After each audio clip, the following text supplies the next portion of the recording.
아시아 대륙에서 유럽 대륙인 마게도냐 땅으로 건너갔던 바울의 일행은 실라를 비롯하여 누가와 디모데 모두 4명이었습니다. 그런데 그들이 어떤 이유로 어디에서 어떻게 헤어졌는지를 우리는 앞에서 살펴보아서 잘 알고 있습니다. 바울의 일행이 빌립보를 떠날 때에 그곳에 누가를 남겨두었습니다. 그렇게 했던 것은 이제 갓 예수를 믿기 시작한 빌립보 교회 교인들을 보살펴주기 위함이었습니다. 그리고 바울의 나머지 일행들은 빌립보를 떠나 160여 킬로미터 떨어져 있는 데살로니가를 찾아가서 복음을 전했습니다. 그렇지만 바울을 시기한 그곳의 유대인들이 조폭까지 동원해서 바울을 해치려고 했습니다. 그리하여 바울로부터 복음을 영접한 데살로니가의 믿음의 형제들이 급히 한밤중에 바울과 그의 일행인 실라와 디모데를 80km 떨어져 있는 베레아로 피신을 시켰습니다. 데살로니가와 베레아는 모두가 마게도냐 땅이었습니다. 그러나 바울이 마게도냐 땅인 베레아에서 복음을 전한다는 소식을 접한 데살로니가의 유대인들은 베레아까지 원정을 가서 그곳의 사람들을 선동하여 바울을 해치려고 했습니다. 그러자 이번에는 바울로부터 복음을 영접한 베레아의 믿음의 형제들이 바울을 마게도냐 땅을 넘어서 보다 안전한 아가의 땅 아덴까지 직접 데려다 주었습니다. 그때 바울은 급한 와중에서도 자기의 일행들인 실라와 디모데를 베레아에 그대로 머물게 했습니다. 자신이 급하게 베레아를 떠난 뒤에 마게도냐에 있는 그리스도인들에게 어떤 상황이 전개되는지를 확인할 필요가 있었기 때문이었습니다. 마게도냐 땅 베레아에서 아가야 땅 아덴까지는 320km로서 당시 선박으로 대략 나흘 길이었습니다. 배를 타고 나흘이 걸려서 아덴 도착한 바울은 자신을 아덴까지 데려다 주고 돌아가는 베레아의 믿음의 형제들에게 그곳에 남아있는 실라와 디모데를 자기에게 속히 오게 해달라라는 부탁을 합니다. 그곳을 일하고 있는 상황을 하루도 빨리 확인하고 싶었기 때문이었을 것입니다. 속히 오라는 바울의 전가를 들은 실라와 디모데는 배를 타고 아덴에 있는 바울을 찾아갔습니다. 그리고 두 사람으로부터 자신에 대해서 적개심을 품고 있는 유대인들이 여전히 설치고 있다는 마게도냐의 어두운 상황을 듣게 됩니다. 마게도냐 유대인들이 바울을 유대교 배교자로 간주해서 그에 대해서 적개심을 품고 있다라고 하는 것은 바울로부터 복음을 영접한 그리스도인들에 대해서도 적개심을 품고 있음을 의미했습니다. 만약 그들을 두었다가는 마게도냐에서 이제 갓 복음을 영접한 그리스도인들의 믿음이 크게 흔들릴 것이 뻔했습니다. 때문에 그 소식을 접한 바울은 다시 실라와 디모데를 하여금 마게도냐에 있는 그리스도인들의 믿음을 굳게 다져주기 위해서 이 마게도냐로 되돌아가게 했습니다. 그 이후 아덴에서의 전도 사역을 마친 바울은 혈혈단신의 몸으로 이 타락의 도시 고린도를 찾아갔습니다. 바울이 이후에 쓴 그의 서신들을 보면 그가 혈혈단신으로 고린도를 찾아갔을 때의 정황을 살펴볼 수 있는 글들이 있습니다. 그 내용들 가운데 하나가 데살로니가전서 3장 7절 말씀인데 우리 앞에 다 같이 읽도록 하겠습니다. 이러므로 형제들아 우리 모든 궁핍과 환난 가운데서 너희 믿음으로 말미암아 너희에게 위로를 받았노라.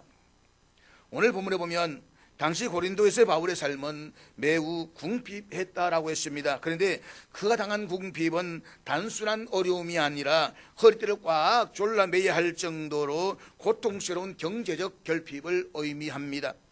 그만큼 바울이 홀로 찾아갔던 고린도의 삶의 여건이 어려웠다는 것입니다. 그래서 그는 로마에서 추방을 당해 고린도로 와서 천막 제조업을 하는 아굴라와 브리스길라 부부에 관한 이야기를 듣고 그의 집에 찾아가서 그들과 함께 천막을 제조하는 일을 하면서 생계를 유지했던 것입니다.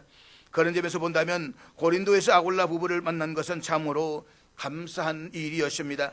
하나님께서 홀로 타락의 도시 고린도를 찾아간 바울을 위해서 아굴라 부부를 그 고린도에 미리 예비해 두고 계셨던 것입니다. 지난주에 말씀을 드렸듯이 아굴라 부부는 바울을 위해서 일평생 수고했을 뿐만 아니라 바울이 앞으로 예루살렘을 거쳐서 로마에 갈 것이다 라고 말을 하니까 이들 보면 벌써 로마로 가서 바울이 로마에 왔을 때를 위해서 모든 재반 여건을 준비를 했습니다. 전해오는 이야기에 의하면 바울이 로마 감옥에 수차례 갇혀서 고생을 할 때에 끊임없이 시중을 들었고 마침내는 바울처럼 순교를 했다라고 합니다. 그들은 바울을 따라다니면서 바울 뒤에서 말없이 도와주었던 참으로 훌륭한 평신도 지도자였다라고 할 수가 있습니다. 오늘 본문은 이렇게 시작이 되는데 5절의 말씀으로 같이 보도록 하겠습니다. 실라와 디모데가 마게도냐로부터 내려오매 바울이 하나님 말씀에 붙잡혀 유대인들에게 예수는 그리스도라 밝히 정언하니. 바울은 고린도에서 아굴라 부부를 만나 주중에는 천막을 만들어 판매하면서 숙식을 해결하고 안식일에는 유대인 회당에서 복음을 전했습니다. 그런데 바울이 아무리 주께로부터 부름받은 사람이라고 할지라도 그도 우리와 똑같은 성정을 가진 사람입니다. 그렇기 때문에 전혀 낯선 곳에서 경제적 어려움 가운데서 생소한 사람들에게 복음을 전하는 바울의 마음에는 말할 수 없는 외로움도 있었을 것입니다. 그래서 바울은 실라와 디모데를 그리워하며 그들의 소식을 기다렸습니다. 드디어 실라와 디모데가 고린도에 도착했습니다. 객지에서 복음을 위해서 객지를 누비고 다니고 또 그 복음 때문에 객지에서 헤어졌다가 다시 만나게 되었을 때에 세 사람의 기쁨은 얼마나 컸겠습니까? 이때 상황을 바울은 앞서 읽었던 데살로니가서 3장 7절과 8절에서는 이렇게 말씀을 하고 있는데 우리 다시 한번 다 같이 읽도록 하겠습니다. 이러므로 형제들아 우리가 모든 궁핍과 환난 가운데서 너희 믿음으로 말미암아 너희에게 위로를 받았노라. 그러므로 너희가 주 안에서 굳게 선적 우리가 이제는 살리라. 앞에서 살펴보았듯이 마게도냐에서 복음을 전했던 바울은 유대인들의 생명을 위협하는 받기 때문에 복음을 듣고 영접한 그리스도인들의 믿음을 굳게 세워줄 겨를도 없이 아덴에 왔습니다. 때문에 그는 아덴에 와 있음에도 불구하고 마게도냐에 있는 믿음의 형제들을 염려하지 않을 수가 없었습니다. 몸은 비록 아덴에 와 있지만 그의 마음은 이 마게도냐에 있었다는 것입니다. 그곳의 유대인들이 자신의 생명을 해치려고 할 정도였다고 한다면 당연히 자신이 전하는 복음을 받아들인 그곳에 그리스도인들도 가만히 두지 않을 것임은 뻔한 사실이었기 때문입니다. 그래서 마게도냐 교인들 하여금 믿음을 굳건하게 세워주고 또 믿음을 격려해서 아무도 환난 가운데서 흔들리지 않게 하기 위해서 실라를 빌립보로 디모데를 데살로니가로 보냈던 것입니다. 그리고 두 사람이 다시 오기를 고대하는 가운데 드디어 데살로니가에서 돌아온 두 사람이 그곳에서 이루어지는 아름다운 믿음과 사랑의 기쁜 소식을 바울에게 전합니다. 두 사람부터 환난 가운데 있음에도 불구하고 데살로니가 교인들의 믿음에 관한 소식을 듣게 된 바울은 큰 위로를 받습니다. 그래서 그는 이렇게 말합니다. 우리가 이제는 살리라. 이 말은 그동안 죽을 맛이었다는 뜻이기도 합니다. 이 데살로니가 교인들이 어떻게 살아갈까, 그들의 상황을 듣지를 못하니까 불안했습니다. 염려가 되었습니다. 그래 밥을 먹어도 밥맛이 없습니다. 매사 걱정밖에 없습니다. 정말 죽을 맛이었다는 것입니다. 그런데 이렇게 동역자에 돌아왔고 또 좋은 소식을 전해주니까 이제는 살 맛이 난다, 이 말인 것입니다. 특별히 오늘 본문의 말씀 5절에서 우리의 눈길을 끄는 단어가 있습니다. 하나님의 말씀에 붙잡혀. 여기서 붙잡혔다라고 하는 것은 사로잡혔다라는 말입니다. 바울이 하나님 말씀에 사로잡혀서 예수는 그리스도라고 밝히 증거했습니다. 본문의 이 말씀은 본문 이전엔 바울이 하나님 말씀에 사로잡혀 살지 않았다라는 그런 말이 결코 아닙니다. 만약에 바울이 평소 하나님 말씀에 사로잡혀 살지 않았다고 한다면 어떻게 복음을 위해 아시아 대륙에서 유럽 대륙으로 건너갈 수가 있었겠습니까? 그리고 어떻게 복음 때문에 빌립보에서 심한 매질과 투옥을 당할 수가 있었겠으며 데살로니가에 돌아온 실라와 디모데를 다시 복음을 위해서 데살로니가 돌려보내고 자기 홀로 복음을 전하기 위해서 타락의 도시 고린도로 찾아갈 수가 있었겠습니까? 그러므로 바울이 하나님의 말씀에 사로잡혔다라고 하는 이 본문의 증거는 바울이 평소보다 하나님의 말씀에 더 사로잡혔다는 것을 의미하고 있는 것입니다. 그러면 바울이 고린도에서 하나님의 말씀에 더 사로잡히게 된 계기가 무엇입니까? 그것은 데살로니가에서 고린도로 내려온 실라와 디모데를 다시 만났기 때문이었습니다. 그런데 바울에게 실라와 디모데는 처음 만나는 사람들이 아니었습니다. 그럼에도 불구하고 두 사람과의 만남이 바울로 하여금 새삼스럽게 하나님의 말씀에 더욱더 사로잡게 살게 해주었던 그 이유가 무엇이었을까요? 이 물에 대한 대답이 바울이 나중에선 고린도후서 11장 9절에 찾아볼 수가 있는데 우리 다 같이 읽도록 하겠습니다. 또 내가 너희와 함께 있을 때 비용이 부족하였어도 아무에게도 누를 끼치지 아니하였으면 마게도냐에서 온 형제들이 나의 부족한 것을 보충하였음이라. 그러니까 실라와 디모데는 고린도로 내려오면서 마게도냐 그리스도인들이 바울에게 전하는 헌금을 들고 왔습니다. 그런데 당시 마게도냐 그리스도인들의 형편은 결코 넉넉하지가 않았습니다. 그들에게는 밖으로 핍박의 돌풍이 강하게 불어닥치고 있었고 안으로는 경제적으로 매우 궁핍한 생활을 하고 있었습니다. 그럼에도 불구하고 그들은 힘써 바울에게 선교 후원금을 보냈다는 것입니다. 비록 그 금액이 큰 액수는 아니라고 할지라도 선막을 제조하면서 판매하면서 자비량으로 복음을 전하던 바울에게 마게도냐 그리스도인들의 헌금은 큰 위로와 힘이 되었을 것임은 너무나도 분명합니다. 또한 젊은 실라와 디모데 합류를 했으니까 숙식을 해결하는 데에도 그들의 큰 보탬이 되었을 것이 확실합니다. 그래서 마게도냐 교인들이 보내준 헌금과 실라와 디모데가 바울의 육적인 일을 도와준 것 등이 바울로 하여금 하나님의 말씀에 더욱더 사로잡히게 했다라고 해석하는 사람들이 많이 있습니다. 그러나 바울이 예기치 않았던 물질이 생기게 되고 다소 편안하게 숙식을 해결할 수 있게 되었다라고 해서 하나님의 말씀에 더 사로잡히게 되었다라고 단정하는 것은 바울의 영적인 상태를 너무 낮게 보는 것입니다. 바울은 자신의 복음을 위해 살다가 겪어야만 했던 어려움에 대해서 고린도후서 11장 24절부터 27절에서 이렇게 고백을 하고 있는데 제가 표준 세번역으로 읽어드리겠습니다. 유대 사람들에게서 마흔에서 하나를 뺀 매를 맞은 것이 5번이요 채찍으로 맞은 것이 3번이요 돌로 맞은 것이 1번이요 파설을 당한 것이 3번이요 밤낮 꼬박 하루를 망망한 바다를 떠나녔습니다.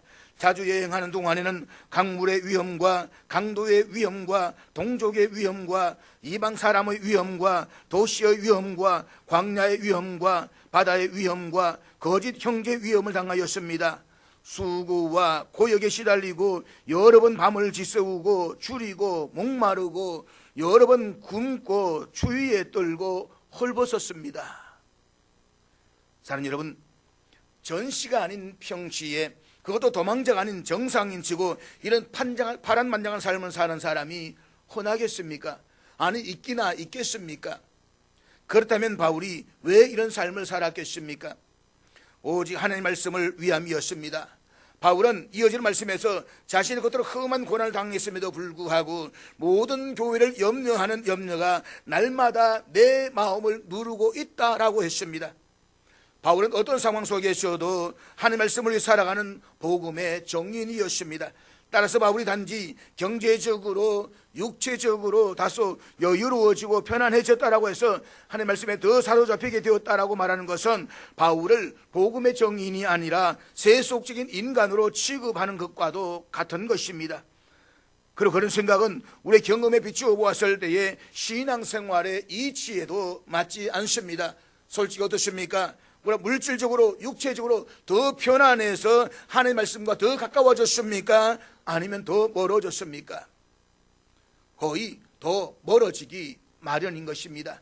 이제는 정말 예수 믿고 열심히 살고 기도하고 몸부림치던 사람들이 좀 삶이 나아지고 풍요로워지니까 세상을 향하는 사람들이 얼마나 많이 있습니까?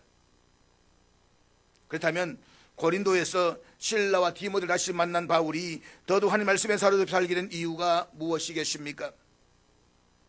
바울에게 있어 실라와 디모데는 바울이 주도하는 전도팀에 단순히 합류한 일행이 아니었습니다. 바울에서 두 사람은 함께 여행하는 육적 동역자가 아니라 명실상부한 소중한 영적 동역자였습니다. 그들을 만나면서 서로 영적 기쁨을 누렸습니다. 얼굴만 보아도 영적인 힘과 격려를 얻었습니다. 눈빛만 보아도 같은 영적 교감을 주고받을 수가 있었습니다.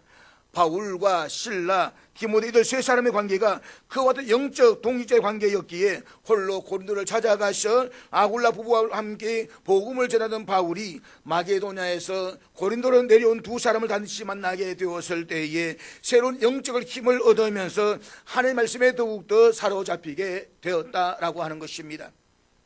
그렇다면 바울이 하나님의 말씀에 사로잡혀 전했던 내용이 무엇이었습니까? 바울이 전했던 핵심의 내용은 간단 명료했습니다. 예수는 그리스도라. 예수는 그리스도라. 오직 예수님만이 인간을 죄와 사망에서 구원하실 수 있는 그리스도, 즉 구원자라는 사실이었습니다. 2000년 전 유럽 대륙을 지배하는 로마 제국 하에서 바울이 예수가 그리스도라고 외쳤던 정언의 의미가 무엇이겠습니까? 세상을 장악하고 인간 세상의 신으로 군림하고 있는 로마 황제가 인간을 죄에서 구원할 메시아, 구원자가 결단코 아니라는 것이었습니다. 인간의 야심과 야망이 세상 속에서 명예와 재산은 잠시 더해줄지 모르겠지만 공동묘지의 죽음으로부터는 인간을 결코 살려내지 못한다는 것이었습니다. 오직 인간의 죄값을 대신 치르기 위해서 십자가에서 제물로 돌아가셨다가 죽음을 깨뜨리시고 부활하신 나사렛 예수님만이 인간을 죄와 사망의 올무에서 구원하실 수 있는 그리스도, 메시아, 구원자라는 것이었습니다. 바울이 이렇게 자신 있게 정언할 수 있던 것은 바울 자신이 바로 예수님에 의해서 죄와 죽음과 야욕의 사슬에서 구원받았기 때문입니다. 바울이 예수님만이 그리스도로 하면서 정언했던 결과는 세상의 부귀영화가 아니었습니다. 앞에서 말씀을 드렸듯이 바울이 예수는 그리스도로 외친 대가는 모질고도 혹독한 박해와 고난이었습니다. 그러나 바울은 결코 포기하지 않았습니다. 바로 오직 그 길만이 허망한 죽음으로 끝나버릴 인생을 영원히 살리는 유일한 기름을 바르게 터득한 사명자였기 때문인 것입니다. 따라서 본문 이후에 바울은 제3차 전도 여행을 하면서 고린도 교회에서 보낸 편지인 고린도전서 2장 1절과 2절을 통해서 이렇게 고백을 하고 있는데 우리 다 같이 읽도록 하겠습니다.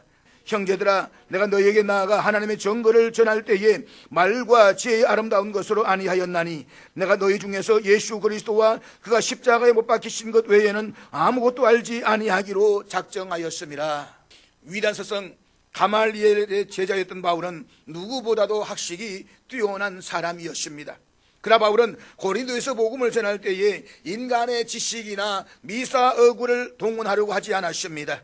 바울이 고린도에서 전한 복음의 핵심은 오직 십자가에서 못 박혀 돌아가시고 3일 만에 부활하신 예수님만이 그리스도시라는 것입니다. 그런데 바울이 고린도에서만 그렇게 외쳤던 것은 아니었습니다. 다메섹 도상에서 주님께 사로잡힌 이후에 고린도에 이르기까지 바울이 가는 곳마다 미련해 보일 정도로 우직하게 외쳐온 것이 십자가의 예수님만이 그리스도시라는 것이었습니다. 그리고 본문 이후 바울이 로마에서 참수형을 당해서 죽을 때까지 온 지중해 세계를 누비고 다니면서 끊임없이 외친 것도 십자가의 예수님만이 그리스도로시라는 것입니다. 그는 예수님의 십자가만을 알기를 원했고 예수가 그리스도라는 사실만을 증거하기를 원했습니다. 예수님 외에는 누구도 인간의 죄값을 치르기 위해서 인간을 대신해서 죽어준 이가 없고 또 예수님만이 죽음을 깨뜨리고 부활하심으로써 반드시 죽어야 하는 인간에게 영원한 생명의 길을 열어주셨기 때문입니다. 그러므로 바울이 줄곧 십자가 예수님만이 그리스도로 정하는 삶을 일관했다는 것은 바울이 주님의 부르심을 받은 이후 자기 인생의 요점을 오직 예수 그리스도의 생명과 진리로 채우는 삶으로 일관했다는 것을 보여주고 있는 것입니다. 사랑하는 여러분, 예나 지금이나 우리가 살고 있는 이 세상은 인간의 야망과 야욕을 위한 세상입니다. 너나 할 것 없이 결코 채우지 않는 자신의 야망과 야욕을 채우기 위해서 인간의 재산과 인간의 권리, 심지어는 인간의 존재 자체를 짓밟고 짓밟히면서 서로 피투성이의 삶을 반복하면서 살아가고 있습니다. 이 어리석은 세상 속에서 예수님께서는 오직 당신의 은혜로 우리 한 사람 한 사람을 마치 빈셋으로 집어내듯이 구원받은 그리스도인으로 불러주셨습니다. 그렇다면 우리도 역시 바울처럼 우리의 손이 움직이고 우리가 앉고 일어서고 걸을 수 있으며 잠자리에서도 원하는 대로 몸을 뒤척일 수 있는 동안에 예수님만이 그리스도시라고 우리의 삶으로 정언하는 삶을 살아야 되지 않겠습니까? 그것만이 자신을 영원히 살리고 우리의 가정과 이 세상을 살리는 유일한 길입니다. 세상에서 가장 어리석은 인간은 자기 코끝에서 호흡이 끝나는 그 날이 되어서야 가슴을 치며 자신의 삶을 후회하는 인간입니다. 그때 아무리 가슴을 치며 후회한다고 한들 그에게는 더 이상 생의 기회가 없습니다. 그러므로 지혜로운 사람은 지금부터 그날을 대비하면서 날마다 예수님만이 그리스도라고 자신의 삶으로 정언한 사명자로 살아갈 것입니다. 우리 각자의 그날은 지금 이 순간에도 1초 따박 지나가고 있습니다. 바울은 안식일마다 유대인 회당에 찾아가 그곳에 모여있는 유대인들과 헬라인들에게 하나님의 말씀을 전했습니다. 그런데 본문 6절 말씀은 바울로부터 예수는 그리스도시다 라는 복음을 들었던 유대인들의 반응을 이렇게 기록하고 있는데, 우리 6절 말씀 다 같이 읽도록 하겠습니다. 거기 대적하여 비방하거늘 바울이 옷을 털면서 이르되 너희 피가 너희 머리로 돌아갈 것이요 나는 깨끗하니라. 이후에는 이방인에게로 가리라 하고, 여기에서 우리말로 대적하다라고 번역된 헬라어는 전투를 치르기 위해서 대오를 정비하는 의미의 단어입니다. 그리고 우리말로 비방하다로 번역된 헬라어는 중상 비방하다, 명예를 훼손하다, 욕설을 퍼붓다라는 의미를 가지고 있는데, 이 단어는 단순한 반대의 차원을 넘어서서 조직적인 형태를 갖추어서 저장하고 있는 대화하는 의미를 내포하고 있습니다. 따라서 본문에서 대적하다와 비방하다라는 두 동사를 반복해서 사용하고 있는 것은 유대인들이 마게도냐의 다른 곳에서 보였던 반응보다도 심하게 조직적으로 바울을 괴롭히고 바울이 할 말씀을 전하지 못하도록 핍박한 사실을 짐작하게 하는 것입니다. 사랑하는 여러분, 예수님만이 그리스도라고 정언하는 바울의 정언을 듣고 조직적으로 바울을 대적하고 비방했던 사람들은 하나님을 알지 못하는 이방인들이 아니었습니다. 그들은 자칭 하나님의 선민임을 내세웠던 유대인들이었습니다. 그들은 하나님 믿는다고 말은 하면서도 실상 자기 인생의 여정만은 자신들의 관습과 신념과 아집과 탐욕으로 채워가는 그런 삶을 반복하는 어리석은 인간들이었습니다. 그들은 바울보다 더 좋은 옷을 입고 더 좋은 음식을 먹고 더 많은 것을 지니고 있었습니다. 그러나 생명을 구하기는커녕 자기의 주어진 육체의 생명마저 허망한 탐욕으로 어이없이 갉아먹는 그들의 인생은 하나님 앞에서는 악취가 나는 오염통일 수밖에 없습니다. 거대 세상에서는 한때 떵떵거려 살았을는지는 모르지만 2000년 전 그들은 고린도에서 모두가 한 줌의 흙으로 흔적도 없이 허망하게 사라져버리고 말았습니다. 그 유대인들의 인생은 너무나도 허무한 인생이 아닐 수가 없습니다. 그러나 그것은 남을 탓할 일이 아니었습니다. 그것은 그와 같은 삶을 선택했던 바로 그들의 책임이었습니다. 우리 모두는 우리 각자의 인생을 써내려가는 작가입니다. 인생 여정의 종이 위에 삶이라는 펜으로 우리 각자의 인생을 써내려가는 인생 작가입니다. 우리 인생의 여정 위에 어떤 삶으로 우리의 인생을 채워갈 것인가, 그것은 전적으로 우리 각자의 선택사항입니다. 그렇지만 선택에 대한 책임은 또한 누구도 아닌 우리 각자의 몫입니다. 그러므로 지금부터 우리 모두 허망한 욕정과 탐욕으로 자기 인생을 갉아먹으려는 그런 자신을 쳐서 복종시킴으로써 매일매일 우리의 인생 여정을 예수 그리스도의 생명과 진리로 채워가는 그런 저와 힘들 수 있기를 주의 이름으로 축복합니다. 바울은 조직적으로 자신을 대적하고 비방하는 유대인들을 향해서 자신의 옷을 털면서 그 자리에서 나와버렸습니다. 유대인들은 이방 지역을 통과하게 되면 이방 지역을 벗어남과 동시에 자신의 옷과 발의 먼지를 다 털어본 뒤에 유대인 지역으로 들어갔습니다. 이방 지역에 부정한 먼지를 묻힌 채로 유대인 지역으로 들어가지 않으려는 일종의 성별의식이었습니다. 그런데 바울이 본문에서 옷의 먼지를 털어버렸다라고 하는 것은 그와 같은 유대인들의 성별의식을 지키기 위함이 아니었습니다. 누가복음 9장 5절에 보면 예수님께서는 제자들을 전도 여행에 보내시면서 누구든지 너희를 영접하지 아니하거든 그 성에서 떠날 때에 너희 발에서 먼지를 떨어버려 그들의 정거를 삼으라 라고 말씀을 하셨습니다. 예수님의 이 말씀은 그런 사람들에게는 미련을 두지 말라는 뜻이었습니다. 바울은 지금 그 예수님 말씀에 입각해서 자기를 배척하는 유대인들 앞에서 자기 옷에 있는 먼지 알갱이 하나도 남기지 않고 철저하게 털어버렸습니다. 이것은 이제 너희들은 더 이상 미련을 갖지 않겠다는 공개적인 선포였습니다. 그리고 바울은 그들을 향해서 이렇게 선언합니다. 너희 피가 너희 머리로 돌아갈 것이요 나는 깨끗하니라. 이 말의 의미는 바울 자신이 복음의 파수꾼이 되어서 자신의 사명대로 이 고린도까지 찾아와서 이 복음을 성실히 전했음에도 불구하고 받아들이지 않는다고 한다면 그에 대한 책임은 그것을 배척한 사람들에게 있는 것이며 그에 대한 하나님의 준한 심판을 면할 수 없다는 것을 명백하게 선언하고 있는 것입니다. 그리고 바울은 이어서 이후에는 이방인에게로 가리란 말로 자신의 말을 끝맺습니다. 여기서 이후에는 여러 번역된 헬라어는 지금부터는 이라는 의미입니다. 고린도의 유대인들이 복음을 듣기를 거절하고 복음 전도자인 자기를 대적하고 비방하는 지금 이 순간부터는 이방인에게 가서 복음을 전할 것이다 라는 말씀입니다. 이 말은 바울이 제1차 전도 여행 때에 BC의 안디옥의 유대인들에게도 했던 말이었습니다. 따라서 이 말은 문자 그대로 지금부터 다시는 유대인들을 철저하게 상조하지 않겠다라는 그 말이 아니라 이제부터는 유대인의 복음화보다는 이방인의 복음화에 더 주력하겠다는 의미였습니다. 그리고 그 결과가 어땠는지는 본문 7절에서 밝혀주고 있는데 우리 7절 말씀 다 같이 읽도록하겠습니다. 거기서 옮겨 하나님을 경외하는 디도 유스라는 사람의 집에 들어가니 그 집은 회당 옆이라. 유대인 회당에서 배척을 당하고 옷의 문제를 들어버린 바울은 회당 바로 옆에 있는 디도 유스도라는 사람의 집으로 들어갔습니다. 바울이 아무 연고도 없이 무턱대고 그 집으로 들어갔을 리는 만무합니다.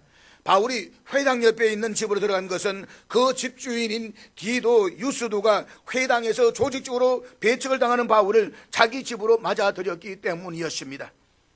디도 유스도라는 이름은 로마식 이름입니다. 즉 디도 유스도는 로마 시민권을 가지고 있었던 이방인이었습니다. 그런데 본문은 이 이방인을 가리켜서 하나님을 경외하는 디도 유스도라고 소개하고 있습니다. 이방인이었던 디도 유스도는 유대교로 개종을 해서 유대인 회당을 다니면서 하나님을 경외하는 사람이었던 것입니다. 그런데 그가 다니는 유대인 회당에 어느 날 바울이라는 사람이 나타나서 생명의 복음을 전하기 시작했습니다. 바울 한 사람으로부터 동일한 복음을 전해 듣고서 하나님의 선민임을 자처하던 유대인들은 바울을 조직적으로 괴롭히고 끝내 집에 배척했던 반면에 이방인이었던 디도 유스도는 유대인들이 배척했던 그 바울을 자기 집으로 맞아들였습니다. 얼마나 대조적입니까? 참된 신앙은 결코 신앙의 연분이나 직분이나 신분이나 소유로 판가름나지 않습니다. 참된 신앙은 오직 생명의 복음에 대한 바른 생명의 응답으로만 나타나는 것입니다. 유대인 회당에서 유대인들에게 배척을 당한 바울이 회당 옆집인 디도 유스도의 집으로 들어갔다라고 하는 것은 디도 유스도의 집이 고린도에서 주님을 위한 첫 번째 교회가 되었다는 말인 것입니다. 고린도 교회의 산 정인 첫 걸음이었다는 것입니다. 그러니까 디도 유스도는 자신의 집을 그리스도인들의 집회를 가질 수 있는 장소로 제공한 것입니다. 디도 유스도는 자신의 집을 하나님 나라의 확장을 위한 도구로 제공함으로써 그 이름이 우리 주님 오시는 그날까지 만세에 영원토록 기억되고 있는 것입니다. 고린도서의 생명의 역사는 그것으로 끝나지 않았습니다. 본문 8절 말씀을 같이 보도록 하겠습니다. 또 회당장 그리스도바가 온 집안과 더불어 주를 믿으며 수많은 고린도 사람도 듣고 믿어 세례를 받더라. 유대법에 의하면 유대인 성인 남자 10명 이상이 있는 곳이면 어느 곳이든 회당을 세울 수가 있었습니다. 그러므로 유대인 성인 남자가 많이 있는 곳에는 복수의 회당도 세울 수가 있습니다. 고린도에는 유대인 성인 남자 그저가 많았으므로 복수의 회당이 있었습니다. 바울이 처음 설교를 했던 회당이 아닌 다른 회당의 회당장 그리스도바가 바울의 설교를 듣고 자신의 온 집안과 함께 주님을 영접하고 그리스도인이 된 것입니다. 그리스도바가 회당장이라고 하는 것은 그가 유대인이었음을 뜻합니다. 회당장은 자기에게 맡겨진 회당을 책임져야 할 뿐만 아니라 회당장 사이에는 언연한 알력과 경쟁이 있었습니다. 때문에 한 회당의 회당장이 경쟁 관계에 있는 다른 회당을 정기적으로 찾아가서 하나님의 말씀을 배운다라고 하는 것은 현실적으로 쉬운 일이 아니었습니다. 고린도를 찾아간 바울이 처음 복음을 전했던 회당의 유대인들이 바울을 배척하지 않아서 바울이 계속 그 회당에서만 복음을 전했더라면 다른 회당장인 그리스도보는 영영 복음을 접할 기회를 얻지 못했을 것입니다. 그러나 바울이 처음 복음을 전했던 회당에서 유대인들로부터 배척을 당하고 개인의 집인 디도, 유스도의 집에서 복음을 전하기 시작했을 때에 그 집을 자유롭게 드나들면서 바울의 설교를 듣던 다른 회당장 그리스도보가 온 가족과 함께 예수를 영접하게 된 것입니다. 그뿐이 아니었습니다. 수많은 고린도 사람들이 바울이 전한 복음을 듣고 세례를 받았습니다. 여기 수많은 고린도 사람들은 모두가 이방인들이었습니다.